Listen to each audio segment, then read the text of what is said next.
মনটা কয়েকদিন ধরেই আমার খুব খচখচ করছিল, কারণ এবছর প্রায় দশমী হয়ে গেল, তাও আমি চন্দননগরের জগদ্ধাত্রী পুজোর ঠাকুর দেখতে যেতে পারলাম না। তাই গতকাল রাতে মোবাইলে ভোর 5টার অ্যালার্ম দিয়ে শুয়ে পড়েছিলাম। ঠিক 5টার অ্যালার্ম বাজার সাথে সাথে আমি উঠে রেডি হয়ে 5:30 নাগাদ বেরিয়ে পড়লাম চন্দননগরের উদ্দেশ্যে।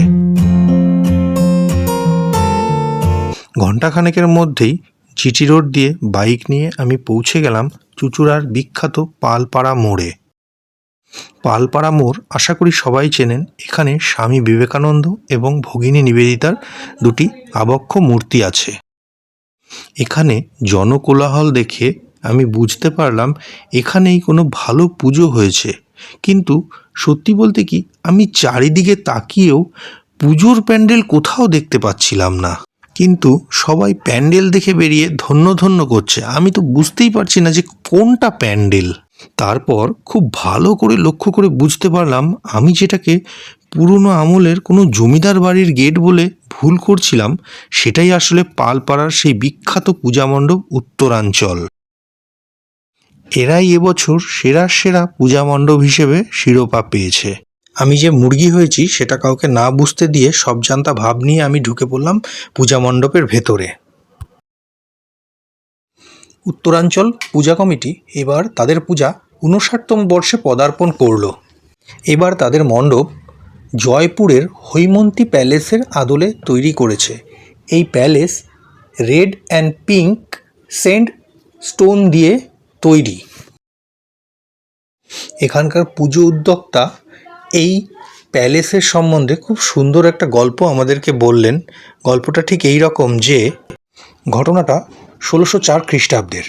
রাজা মানসিংহ, যিনি কিনা আকবরের সেনাপতি ছিলেন, তিনি তার সেনা দল নিয়ে যশোরের দিকে রওনা দিয়েছিলেন যশোর জয় করার উদ্দেশ্যে। রাস্তায় রাত হয়ে যাওয়ায় তিনি ইছামতি নদীর তীরে তার সেনা দল নিয়ে তাঁবু তৈরি করে বিশ্রাম নেওয়ার সিদ্ধান্ত নেন। সেই রাতেই যখন রাজা ঘুমিয়েছিলেন, তখন এই মা জগদ্ধাত্রী রাজাকে স্বপ্ন দেখান যে আমি এখানেই নদীর জলের ভেতরে অবস্থান করছি, তুই আমাকে এখান থেকে তুলে নিয়ে গিয়ে প্রতিষ্ঠা কর। এবং রাজা সাথে সাথে তার সেনাদলকে আদেশ দেন যে নদীর জলে ভালো করে তন্ন তন্ন করে খোঁজার জন্য। এবং রাজা একটি বড় শিলাখণ্ড খুঁজে পান, যেটিকে তিনি পরবর্তীতে তার রাজ্যে নিয়ে যান এবং সেখানে নিয়ে প্রতিষ্ঠা করেন। রাজা জয়পুরে ফিরে গিয়ে তার যে প্যালেস ছিল, যেটা কিনা রেড অ্যান্ড পিঙ্ক স্যান্ডস্টোন দিয়ে তৈরি, ঠিক তার প্যালেসের উঠোনের মাঝখানে একটি মন্দির তৈরি করেন। সেই মন্দিরটিও রেড অ্যান্ড পিঙ্ক স্টোন দিয়ে তৈরি। আমরা যে মন্দিরটি দেখছি সেই মন্দিরটিও সেই হৈমন্তী প্যালেস। এবং অদ্ভুতভাবে বিশ্বাস করবেন না, এই প্যালেসটি দেখে যেন মনে হচ্ছে সত্যি রেড আর পিঙ্ক স্টোন দিয়েই তৈরি করা হয়েছে। আর এত নিখুঁত শিল্প সৃষ্টির জন্যই হয়তো তারা শ্রেষ্ঠত্বের পুরস্কার পেয়েছে। কালের নিয়মে সেই হৈমন্তী প্যালেস এবং রাজার প্যালেস দুটোই আজ প্রায় ভগ্নদশায় পরিণত হয়েছে, কিন্তু তার যে এত নিখুঁত, সত্যি একটা প্যালেসের এত নিখুঁত প্রতিরূপ যে তৈরি করা যায়, নিজে চোখে না দেখলে বিশ্বাসই করা যাবে না। স্রষ্টার সৃষ্টিকে আমরাও আরেকবার ধন্যবাদ জ্ঞাপন করছি। সত্যি এরা পুরস্কার পাওয়ারই যোগ্য। এবার তাহলে চলুন দেখে নিই এরা কি কি পুরস্কার পেয়েছে।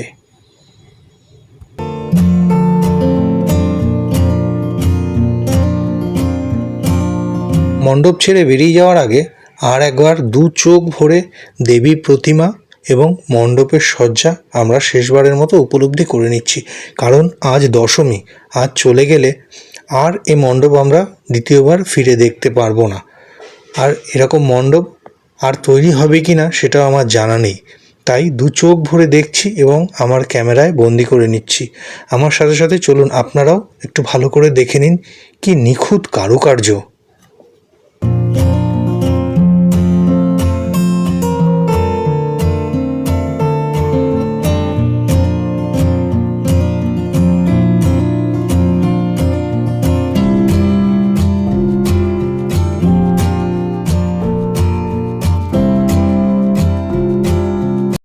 উত্তরাঞ্চলের পূজা মণ্ডপ দেখে মুগ্ধ হয়ে বাইক নিয়ে আমি চলে এলাম সামান্য একটু দূরে পালপাড়ার পূজা মণ্ডপ দেখতে।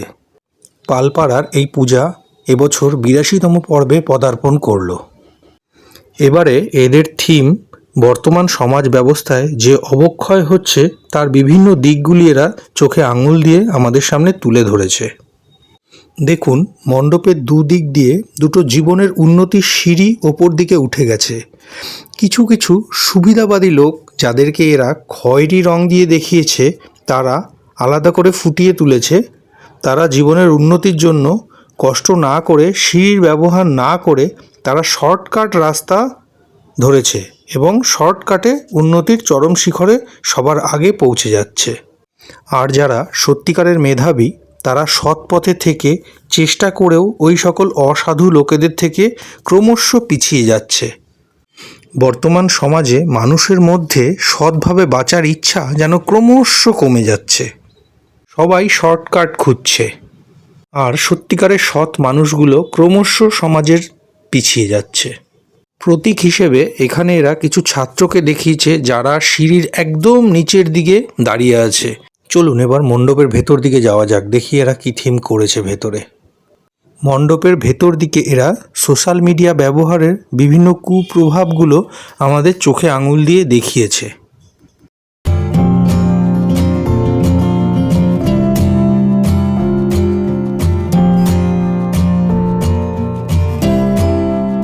দেখুন, সমাজে বই যা আমাদের জ্ঞানের ভাণ্ডার, তা আজ অবহেলিত। রাস্তার পাশে থরে থরে পড়ে আছে, পড়ার লোক নেই।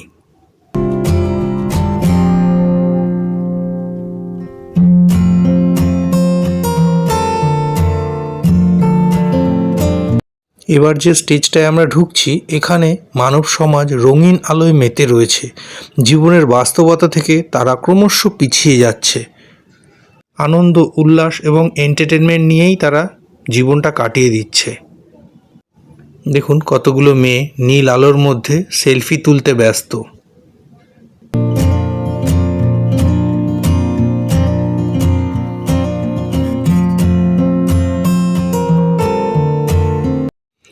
দেখুন, আরও একটা কঠোর বাস্তব দিক এখানে তারা তুলে ধরেছে।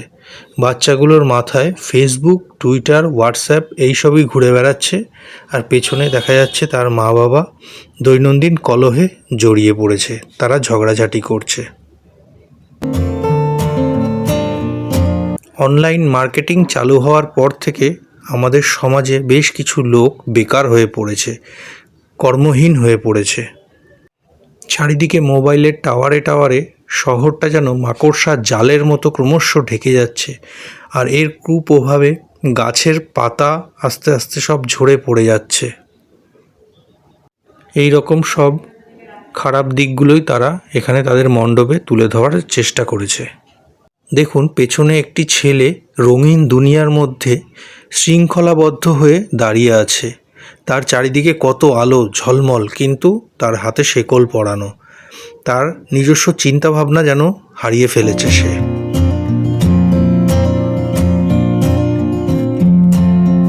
আসুন এবার আমরা একটু প্রতিমার দিকে নজর দিই। প্রতিমা তো প্রত্যেক কটাই ভালো, প্রতিমা নিয়ে কি বলবো, কিছু বলার নেই। দেখলে মনে হয় শুধু তাকিয়েই দাঁড়িয়ে থাকি। সত্যি অপূর্ব তাদের রূপ, মুগ্ধ করে মনকে। এখানকার প্রত্যেক কটা প্রতিমাই সাইজে এতই বড় যে আমাদের ক্যামেরায় একবারে ধরা যাচ্ছে না, পার্ট বাই পার্ট আপনাদেরকে দেখাতে হচ্ছে। ঠিক আছে, কি আর করা যাবে, একটু কষ্ট করে আপনারাও দেখুন, আর কি করব বলুন। মণ্ডপ ছেড়ে বেরোনোর আগে শেষবারের মতন আর একবার থিমগুলো সব চোখ বুলিয়ে নিলাম। এই এদের প্রধান ক্যাপশন দেখে এবার আস্তে আস্তে মণ্ডপ থেকে বেরিয়ে যাব। চলুন এবার আগামী মণ্ডপের দিকে এগিয়ে যাই, দেখি সামনে কোন পুজো পড়ে। বাইক নিয়ে বেরিয়ে লোকাল লোকেদের জিজ্ঞাসা করাতে ওরা বলল সামান্য একটু এগিয়ে সামনে যে গলিটা, এই গলির মধ্যে একটা খুব সুন্দর পুজো হয়েছে, যার নাম হেলা বটতলা সার্বজনীন পূজা মণ্ডপ। কিন্তু মণ্ডপে ঢুকে আমি একটু চিন্তায় পড়ে গেলাম। এই মণ্ডপটা আমার খুব চেনা চেনা লাগছে, কিন্তু আমার চেনা হওয়া কি করে সম্ভব? কারণ আমি তো এবছর আজ প্রথমবার চন্দননগরের জগদ্ধাত্রী ঠাকুর দেখতে এলাম। তাহলে এই মণ্ডপ আমার চেনা কি করে হয়? আমি মণ্ডপের আদিবাসী মূর্তিগুলোকে অনুভব করার জন্য ভালো করে ছুঁয়ে ছুঁয়ে দেখতে শুরু করলাম, আর মনে করার চেষ্টা করছিলাম যে এই মূর্তিগুলো কবে কোথায় আমি আগে দেখেছি। কিন্তু কিছুতেই আমার মনে পড়ছে না যে এই মূর্তিগুলি আমি এর আগে কোথায় দেখেছি। তাহলে কি আমার পূর্বজন্মের কথা মনে পড়ে যাচ্ছে? আমিও কি তাহলে আগের জন্মে এদেরই মতন একজন ছিলাম?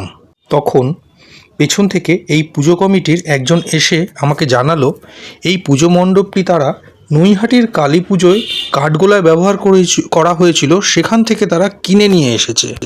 আমার তখন সব ঘটনা মনে পড়ে গেল। এই তো মাত্র কয়েকদিন আগে নৈহাটিতে কালী পূজায় কাঠগোলায় এই মণ্ডপটি খুব ভালোভাবে আমরা খুঁটিয়ে খুঁটিয়ে দেখেছিলাম, এবং কালী পূজায় নৈহাটিতে এই মণ্ডপে গিয়ে আমরা অনেকটা সময় কাটিয়েছিলাম। তাই এই পূজা মণ্ডপটি আমার এত চেনা লাগছে। কালী পূজায় এই পূজা মণ্ডপটির নাম ছিল যক্ষপুরী। সেই যক্ষপুরীর পূজা মণ্ডপটি যদি আপনারাও দেখতে চান, আমাদের আগের ভিডিওতে দেখে নিতে পারেন। ভিডিও লিংক আমার ডেসক্রিপশান বক্সে দিয়ে দেব। এবার তাহলে মণ্ডপটি একটু ভালো করে দেখে নিই, চলুন।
ওই দিক থেকে আমরা মণ্ডপে ঢুকলাম, ঢুকে এই বাঁদিকে ঠাকুর আছে, এই ঠাকুর আমরা দর্শন করছি।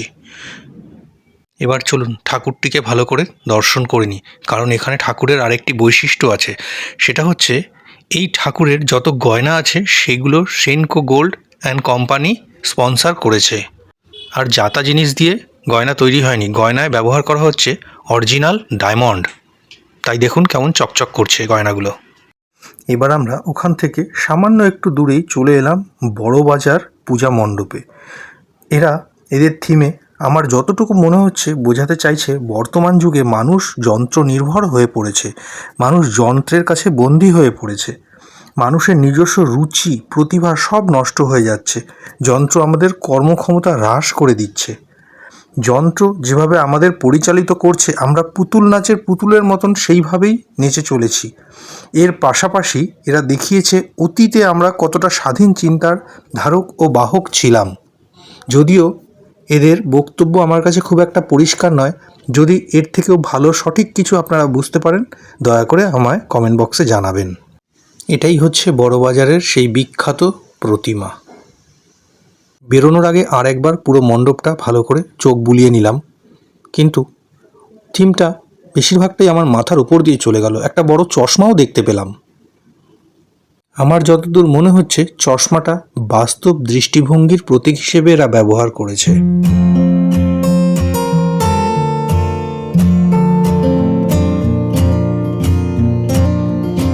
এবার আমরা চলে এলাম লালবাগান পাদ্রিপাড়া জগদ্ধাত্রী পূজা মণ্ডপে।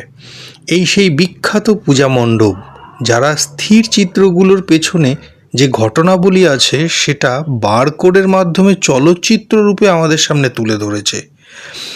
আমি এই ধরনের পূজা মণ্ডপ এই প্রথম দেখলাম। আদৌ আর জীবনে কোনোদিন এরকম মণ্ডপ তৈরি হবে কি না আমি জানি না। আমার মনে হয় আপনারাও এই প্রথম এই ধরনের চিন্তাভাবনার সহযোগিতায় পূজা মণ্ডপ সজ্জা প্রথম দেখছেন। এখানে প্রত্যেকটা ছবির ওপরে আমাদের মোবাইল ক্যামেরা ধরলে ছবিটা জ্যান্ত হয়ে একটা গোটা ঘটনা ভিডিওর মাধ্যমে আমাদের দেখিয়ে দিচ্ছে। এবারে এদের মণ্ডপসজ্জার ভাবনা ছিল বাল্য বিবাহ এক বর্বর কুপ্রথার বিরুদ্ধে সমাজকে জাগ্রত করা। জিটি রোডের যেদিকে ওই কিউআর কোডের পুজোটা ছিল ঠিক তার অপোজিটের গলিতেই এবার আমরা ঢুকে পড়লাম। এখানে পেলাম আমরা আরেকটি পুজো, যার নাম পাদ্রিপাড়া ফর্মা দিঘি আমরা কজন ক্লাব। এবার এদের 43তম বর্ষ পালন হচ্ছে। এখানে এদের এবারের থিম বাঙালির গর্ব। আমরা বাঙালি হয়ে যে সকল বাঙালি মনীষীদের নিয়ে গর্ববোধ করি, এখানে তাদের প্রতি কৃতজ্ঞতা স্বীকার করে এবং তাদের স্মরণ করার উদ্দেশ্যে এই পূজা মণ্ডপটি তৈরি হয়েছে। কে নেই এই পূজা মণ্ডপে? সাহিত্যিক থেকে বিপ্লবী প্রত্যেকের ছবি আমি দেখতে পেলাম। যে সকল মনীষীরা কালের নিয়মে আমাদের মন থেকে বিলীয়মান হতে চলেছে, তাদের স্মরণ করার জন্য এই পূজা মণ্ডপটি সত্যি ভীষণ প্রাসঙ্গিক। কিন্তু একটাই খারাপ লাগা মনের মধ্যে রয়ে গেল, অন্য মণ্ডপগুলোতে যে পরিমাণ দর্শক দেখতে পেলাম সেই তুলনায় এই পূজা মণ্ডপটি কিন্তু একদম ফাঁকা ফাঁকা যাচ্ছে। এখানে কিন্তু একটা দর্শকও আমি দেখতে পেলাম না।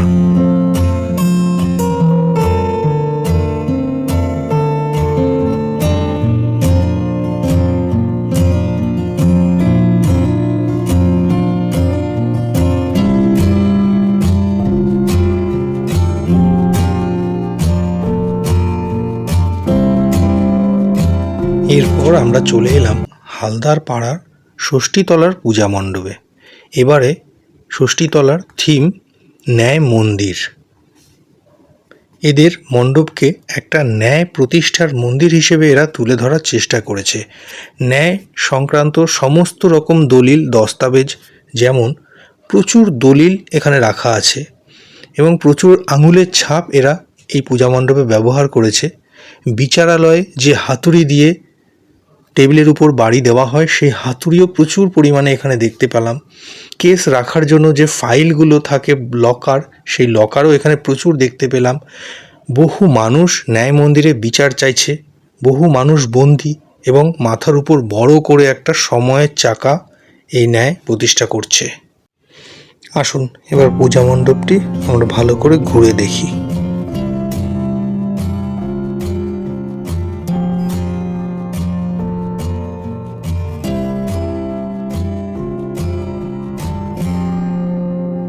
এখন আপনারা দেখতে পাচ্ছেন হালদার পাড়া ষষ্ঠীতলার মাতৃ প্রতিমাকে। এখানে মাও যেন ন্যায় প্রতিষ্ঠার জন্য বদ্ধপরিকর। মায়ের মুখটা ভীষণ গম্ভীর। ন্যায়ের দেবী হিসেবে ইনি এখানে অধিষ্ঠিত।